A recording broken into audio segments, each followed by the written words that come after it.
Merci, Monsieur le Président. Ma question s'adresse à Frédérique Vidal, notre ministre en charge de la Recherche et de l'Innovation. Et j'associe à cette question Pierre Cabaret, notre collègue de Toulouse.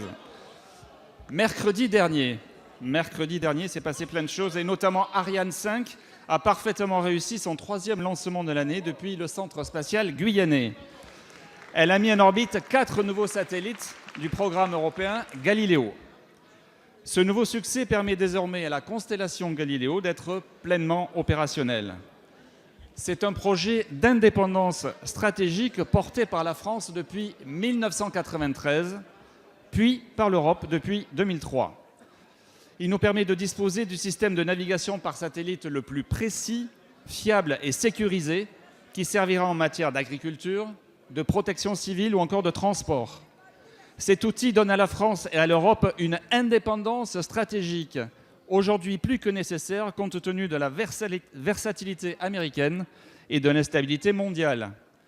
Comment en effet rester insensible devant un fournisseur, même allié, qui déciderait seul de couper la couverture GPS d'une zone de conflit ou de changer la puissance d'un signal? Mais ce succès français et européen remarquable ne doit pas masquer les bouleversements majeurs que connaît le secteur spatial. Tout d'abord, les acteurs privés du New Space comme SpaceX, Amazon, Google ou Facebook bousculent nos champions industriels, notamment avec des projets innovants comme des lanceurs réutilisables et à bas coût. Ensuite, les pays qui ambitionnent d'entrer dans le club spatial n'ont jamais été aussi nombreux: la Chine, la Corée, l'Inde ou les Émirats arabes unis. La création du CNES par le général de Gaulle, voici 50 ans, a permis à la France de se projeter dans la conquête et la construction de l'espace. Madame la ministre, face à ces défis, quelles mesures le gouvernement met-il en œuvre pour préserver nos activités spatiales et conserver notre leadership, notre excellence? Merci, monsieur le député. La parole est à madame Frédérique Vidal, ministre de la Recherche et de l'Innovation.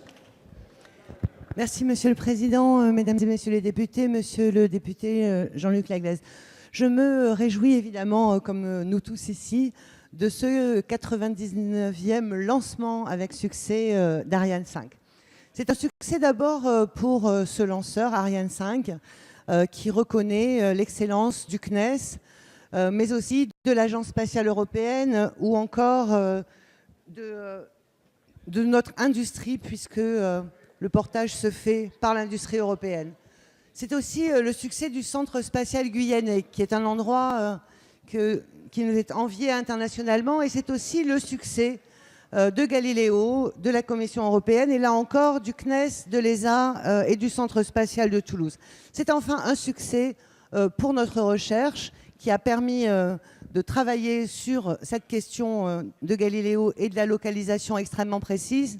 On a l'habitude de dire que lorsqu'un GPS indique dans quelle rue nous sommes, Galileo indique sur quel trottoir nous sommes. Et c'est pourquoi il est extrêmement important de penser aussi aux retombées économiques, que ce soit dans le domaine de l'agriculture, avec des intrants qui pourront être guidés de manière beaucoup plus précise, mais aussi, bien sûr, pour nous permettre de conserver une avance dans le secteur de l'automobile.